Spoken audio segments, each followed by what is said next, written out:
The fluorescent lights of the Quick Mart convenience store hummed their usual monotone song on a cold December evening in downtown Chicago. Behind the counter, a middle-aged clerk scrolled through his phone, occasionally glancing up at the security monitor.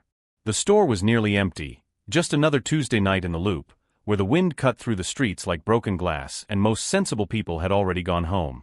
That's when the door chimed. A small figure entered, moving slowly, carefully, as if the world might shatter if she stepped too hard. She was a black girl, no more than 9 years old, with hair pulled back into uneven puffs and a jacket 2 sizes too big that swallowed her thin frame. Her jeans were stained at the knees, her sneakers held together with duct tape. But it wasn't her appearance that made the few customers turn and stare, it was what she carried. In her arms, wrapped in a faded pink towel, was a baby. The infant couldn't have been more than a year old, his tiny brown face peeking out from the fabric, eyes half closed, cheeks hollow with hunger. The girl's name was Maya. The baby was her brother, Isaiah. She walked straight to the dairy section, her steps purposeful despite the trembling in her hands. She stood on her tiptoes to reach a gallon of whole milk, then carefully lifted it from the shelf, balancing it against her hip while keeping Isaiah secure in her other arm. The baby whimpered softly, a sound so small and heartbreaking it seemed to echo louder than it should. Maya made her way to the counter. The clerk looked up, his expression shifting from boredom to irritation in an instant. "Hey kid," he said sharply. "Where's your mom?" Maya set the milk on the counter with both hands, her voice barely above a whisper. "Please, sir. My brother needs this. He's been crying all day. We ran out yesterday." The clerk crossed his arms. "That's a nice story, but I need money. You got any?" Maya reached into her jacket pocket and pulled out a crumpled dollar bill and a handful of coins. She placed them carefully on the counter, her small fingers smoothing the wrinkled paper. "I have this." The clerk didn't even count it. "That's not enough. Not even close. Milk's $4.79. Beat it." "Please," Maya said again, her voice breaking. "I promise I'll pay you back when I grow up. I swear. I'll come back and—" "Get out," the clerk interrupted, louder now. "This isn't a charity. You think I run a soup kitchen here? Take your baby and go." Maya's eyes filled with tears, but she didn't cry. She just stood there frozen, clutching Isaiah tighter. The baby began to fuss, sensing his sister's distress. His tiny fists waved in the air, his whimpers growing louder. A woman near the magazines whispered to her friend, "That's the girl from the bridge. The one who lives under the overpass on State Street." Another customer, a man in a construction vest, muttered, "Somebody should call CPS. That baby shouldn't be with a kid." But no one moved. They just watched. That's when he stepped forward. Marcus Williams had been standing near the back of the store, holding a bottle of water and a protein bar. At 58 years old, he was a man who had learned to move through the world quietly.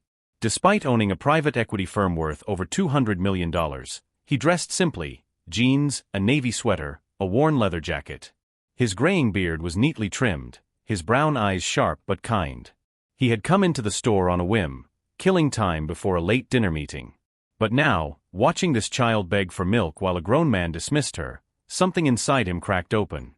Marcus walked to the counter, his presence commanding without being loud. He placed his items down next to the milk and looked directly at the clerk. "Ring up the milk with my stuff," he said calmly. The clerk blinked. "Sir, I said ring it up." Maya turned to look at him, her eyes wide with surprise and confusion. Marcus glanced down at her, his expression softening. "How much do you need?" he asked gently. Just the milk, sir," she whispered. Marcus looked at the baby in her arms, at the hollowness in the child's cheeks, at the way Maya's hands trembled from cold or hunger or both. He turned back to the shelves and began pulling items: another gallon of milk, baby formula, a loaf of bread, peanut butter, bananas, canned soup, diapers, baby wipes, a pack of thermal socks. The clerk watched, mouth slightly open. The other customers had gone silent. Marcus brought everything to the counter. The total came to $87.43. He paid without hesitation, then turned to Maya. "What's your name?" he asked. "Maya," she said quietly. "And your brother?" "Isaiah. He's one." Marcus nodded. Where's your mom, Maya? The girl's face tightened. She's resting. She gets tired. And sometimes her head gets loud, and she needs to be alone. Marcus understood immediately. He'd seen enough in his years to recognize the signs: mental illness, instability, survival at the edge. Where are you staying? He asked softly. Maya hesitated, glancing toward the door like she might bolt. But something in Marcus's eyes, something steady, something that didn't judge, made her answer. Under the bridge. State Street and Monroe. There's a spot behind some boxes. It's dry mostly. A woman nearby gasped audibly. Marcus didn't react. He just kept his eyes on Maya. It's cold tonight, he said. Supposed to drop below freezing. I know, Maya said. I keep Isaiah close. And I found some newspapers we can use. Marcus felt his chest tighten. This child, this brave, impossibly strong child, was mothering a baby in conditions that would break most adults. Maya, he said carefully, I'd like to help you. More than just groceries. Would that be okay? She looked at him for a long moment, weighing his words, searching his face for danger or deceit. Finally, she nodded. Okay. Marcus gathered the bags, and together they walked out into the December night. The wind howled down the empty street, and Marcus instinctively pulled his jacket tighter. Maya didn't have that luxury.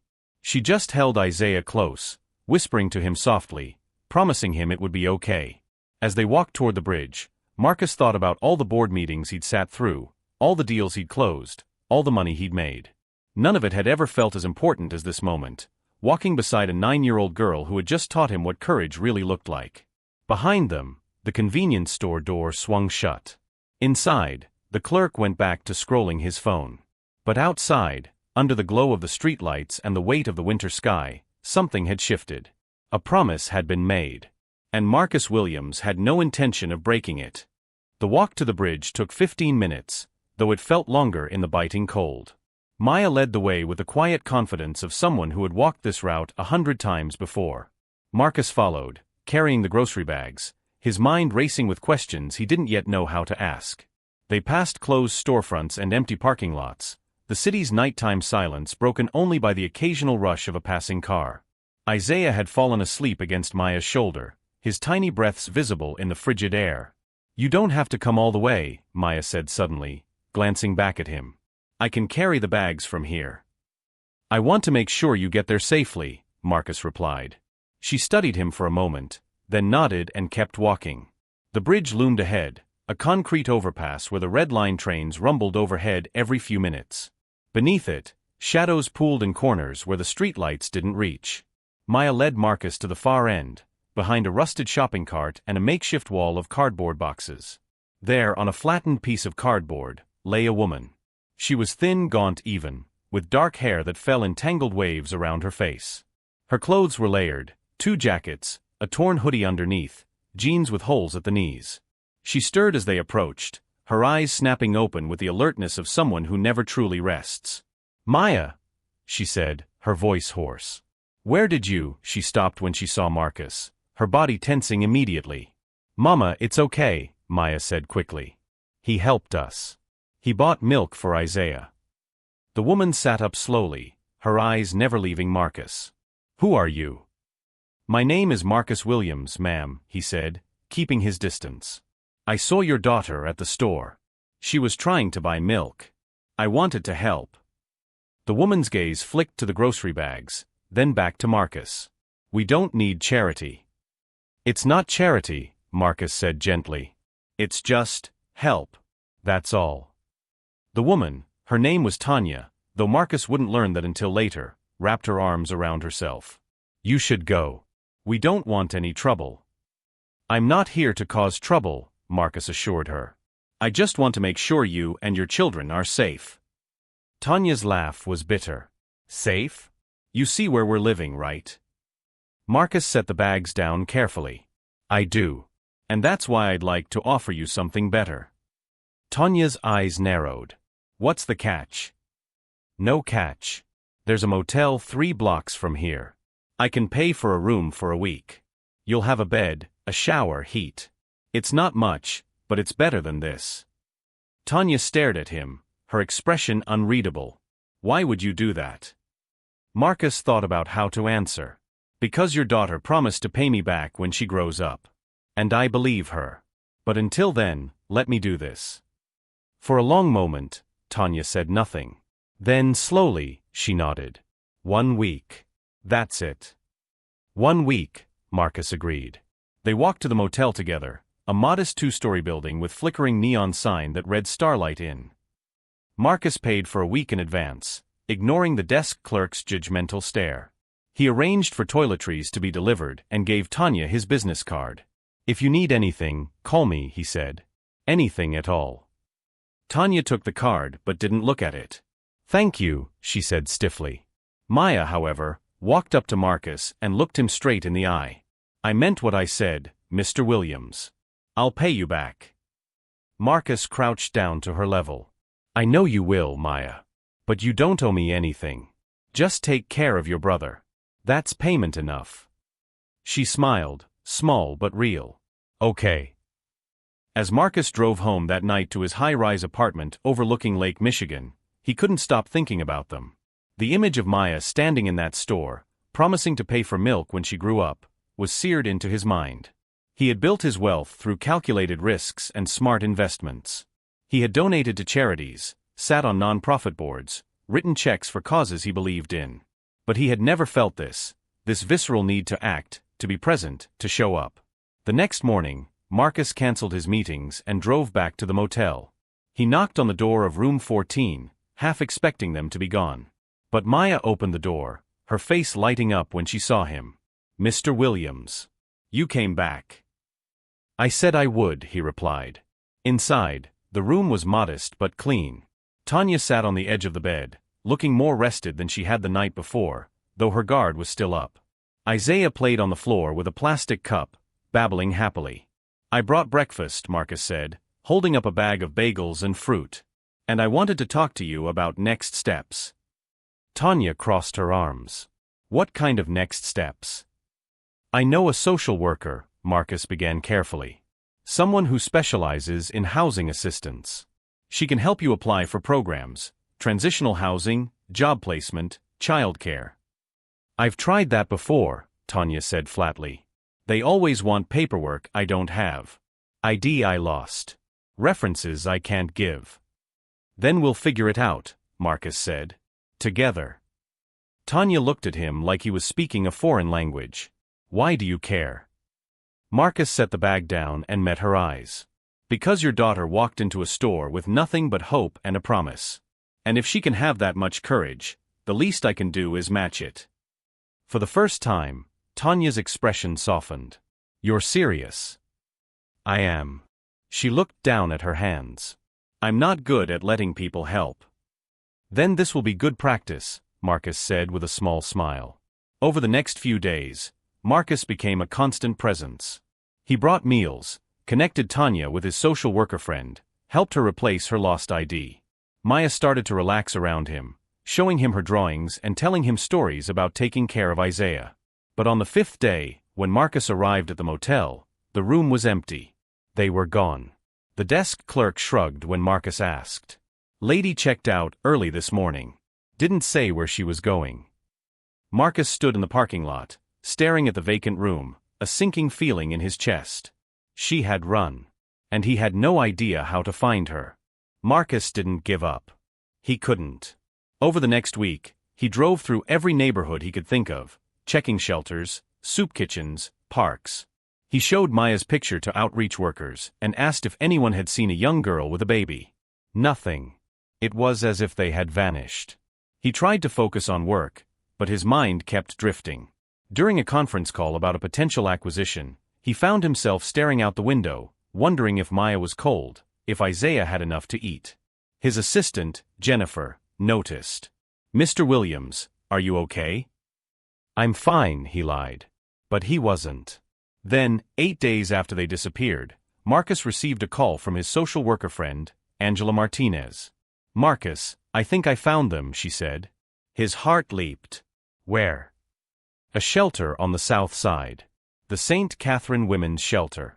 A volunteer there mentioned a young girl matching Maya's description. She came in yesterday asking for diapers. Marcus was out the door in minutes. The shelter was a converted church building with peeling paint and a kindness that radiated from every volunteer. Marcus walked in and immediately spotted her. Maya sat in a corner of the common room, holding Isaiah, who was fussing in her arms. She looked thinner than before, more exhausted. When she saw Marcus, her eyes widened. "Mr. Williams?" He crossed the room quickly and knelt beside her. "Maya. Thank God. Are you okay?" She nodded, but he could see the tears forming. Mama got scared. She said people like you always want something. So we left. Where is she now? She went to look for work. She told me to stay here with Isaiah. Marcus's chest tightened. "Maya, I need you to understand something. I don't want anything from you or your mom. I just want to help." "Why?" she asked, echoing her mother's question. Marcus thought carefully before answering. "Because when I was your age, someone helped me. A teacher who saw that I was struggling and took the time to care. She changed my life. And I've spent years trying to figure out how to pay that forward. Maybe this is how." Maya studied his face, then slowly nodded. "Okay. Will you let me help you again? Really help this time?" She hesitated, then whispered, "Can you help Mama too? She's not bad. Her head gets messy sometimes." "I know," Marcus said gently. "And yes, I'll help her too." That evening, when Tanya returned to the shelter and saw Marcus sitting with her children, she froze. "I'm not here to force anything," Marcus said before she could speak. "I'm here because Maya asked me to be. And because I think you're carrying more than anyone should have to carry alone." Tanya's defenses wavered. "I don't know how to trust people." "Then don't trust me yet," Marcus replied. "Just let me prove I'm worth trusting." Over the following weeks, Marcus did exactly that. He didn't push. He didn't demand. He just showed up, consistently, patiently, without judgment. He helped Tanya enroll in a mental health program that offered free counseling. He connected her with a job training center. He found a daycare that had sliding scale fees for Isaiah. And slowly, Tanya began to open up. She told him about Isaiah's father, a man named Devon who had been in and out of prison and had threatened her when she tried to leave. She explained how she'd lost her apartment after losing her job, how her family had cut her off, how she'd been surviving on the streets for 9 months. "I never wanted Maya to live like this," Tanya said one evening, her voice breaking. "I wanted to give her everything. Instead, I gave her nothing." "You gave her love," Marcus said firmly. "And you gave her strength. That child is one of the bravest people I've ever met. She learned that from you." Tanya wiped her eyes. "I don't feel strong." "Strength isn't about never breaking," Marcus said. "It's about getting back up. And you're still here. You're still fighting." As Christmas approached, Marcus made a decision. He owned a small townhouse on the north side that he'd been renting out, but the tenants had just moved. Instead of listing it again, he offered it to Tanya. 6 months, rent-free, he said. "Gives you time to get on your feet." Tanya stared at him in disbelief. "Why would you do that?" "Because you deserve a chance," Marcus said simply. On December 23rd, Marcus helped them move in. It wasn't much, 2 bedrooms, a small kitchen, a living room with worn carpet. But to Maya, it was a palace. She ran through every room, touching the walls, testing the faucets, opening and closing the cabinets.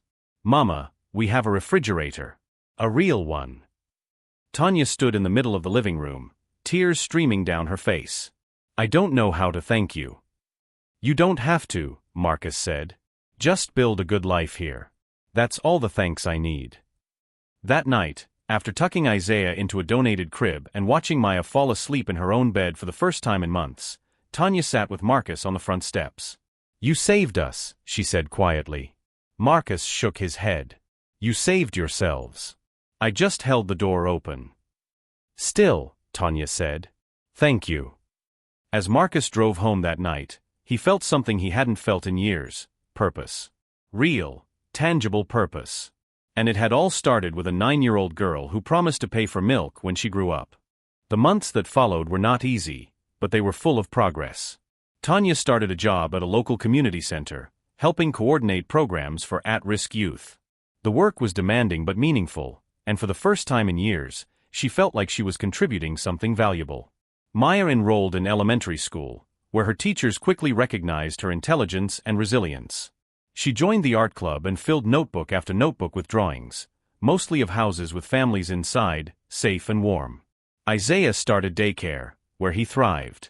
His laughter became a constant soundtrack to the townhouse, a sound that made Tanya's heart ache with relief and joy. Marcus remained a steady presence in their lives.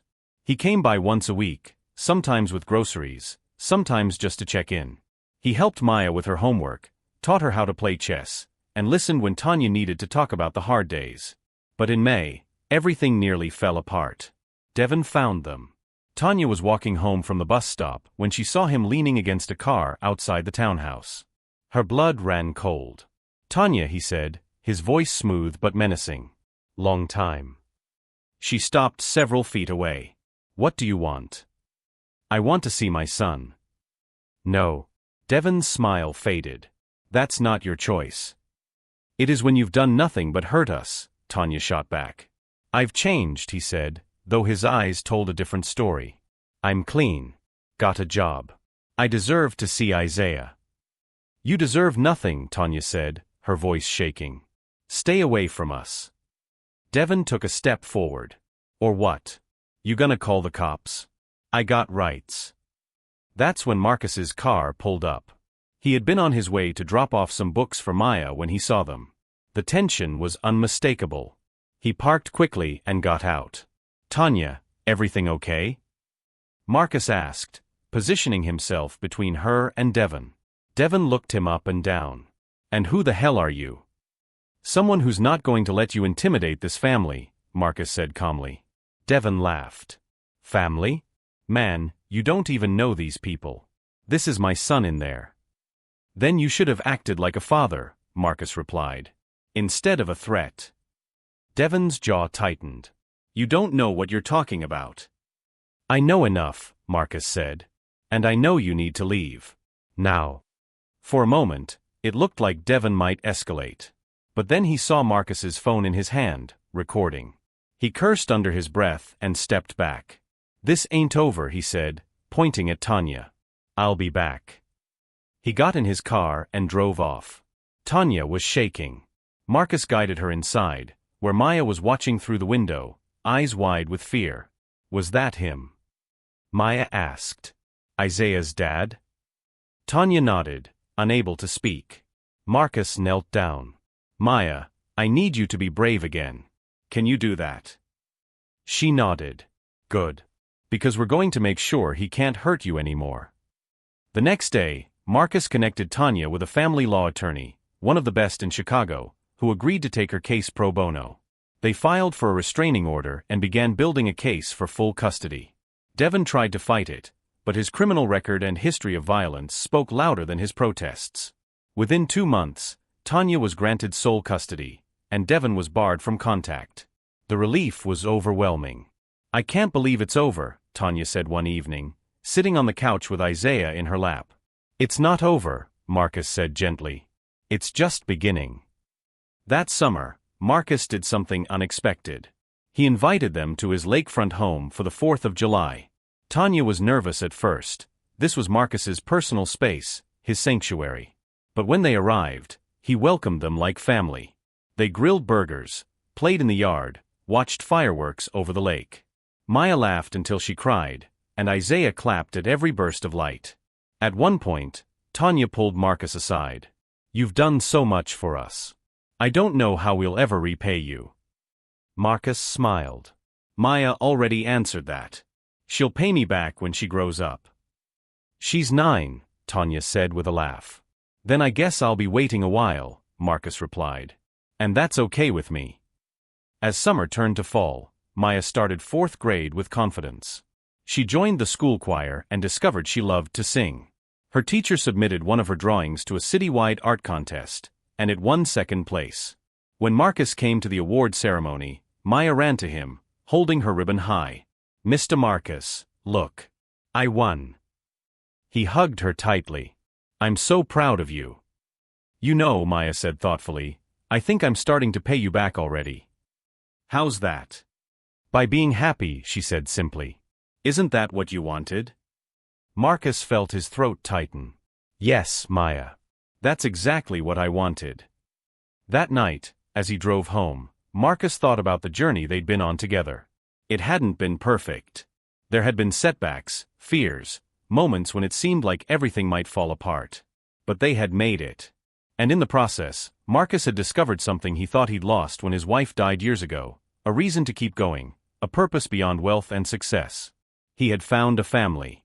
Not through blood, but through choice. Through showing up, again and again, even when it was hard. And that, he realized, was worth more than anything money could buy. 2 years after that cold December night in the convenience store, Marcus stood in the back of a crowded auditorium at Maya's middle school. She was 11 now, taller, more confident, but still carrying that same fierce determination that had first captured his attention. Today, she was giving a speech. The assignment had been simple: talk about someone who changed your life. Maya had chosen Marcus. He watched as she walked to the podium, her hands clutching note cards, her expression serious. Tanya sat in the front row with Isaiah, now 3, squirming happily in her lap. Maya cleared her throat and began. 2 years ago, I didn't think anyone cared about me except my mom and my brother. We didn't have a home. We didn't have enough food. And I was scared all the time. The room was silent. One night, I went to a store to buy milk for my baby brother. I only had $1, but I promised the man at the counter I would pay him back when I grew up. He told me to leave. Maya paused, her voice steady. But then someone else stepped in. His name is Mr. Marcus Williams, and he changed everything. She looked up, her eyes finding Marcus in the back. He didn't just buy milk. He bought us hope. He gave us a place to live. He helped my mom get a job and find help for her mind when it got too loud. He showed up over and over, even when he didn't have to. Her voice wavered slightly. People always ask me what I want to be when I grow up. And I tell them, I want to be like Mr. Marcus. Not rich, though that would be cool, but kind. The kind of person who sees someone struggling and doesn't look away. Marcus felt tears prick his eyes. So, Mr. Marcus, Maya said, smiling now, I'm still working on paying you back. But I'm getting there. Because you taught me that the best way to pay someone back is to help someone else. And that's what I'm going to do. The applause was thunderous. After the ceremony, Marcus found Maya outside with her friends. She ran to him immediately. Did I do okay? She asked. You were perfect, Marcus said, his voice thick with emotion. Tanya approached, Isaiah on her hip. She's been working on that speech for weeks, she said with a smile. It showed, Marcus replied. That evening, the 4 of them had dinner together at the townhouse, a tradition they'd kept for 2 years now.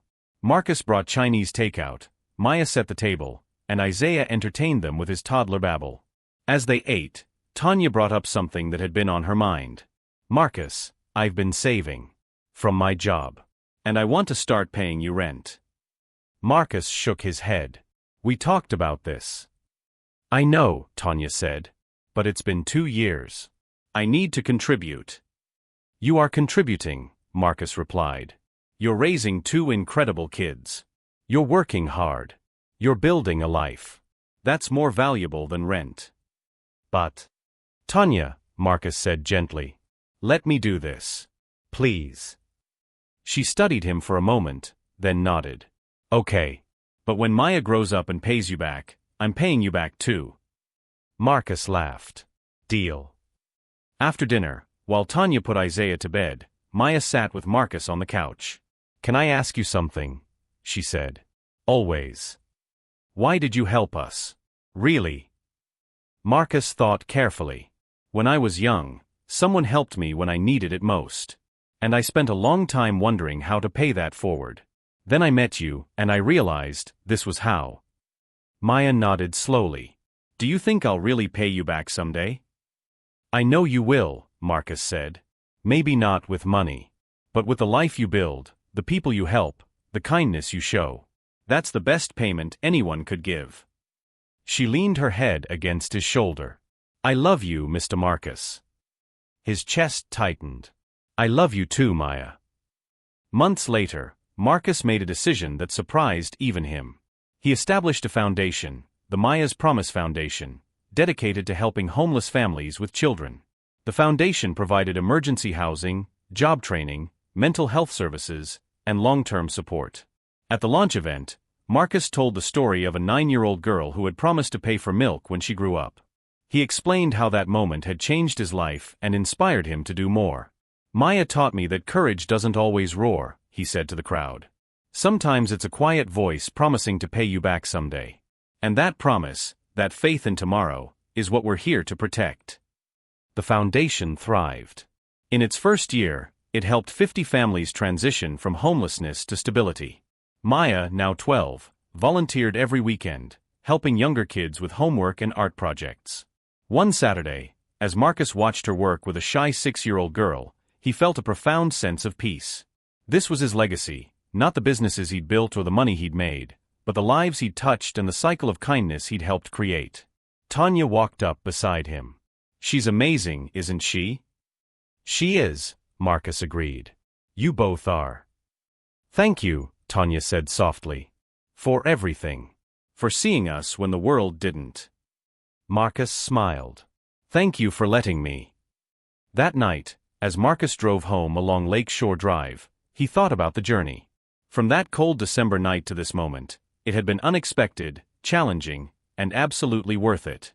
He thought about Maya's promise to pay him back when she grew up. And he realized she already had, 1,000 times over.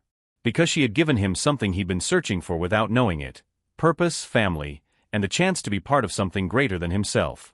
And that, Marcus knew, was the greatest gift of all.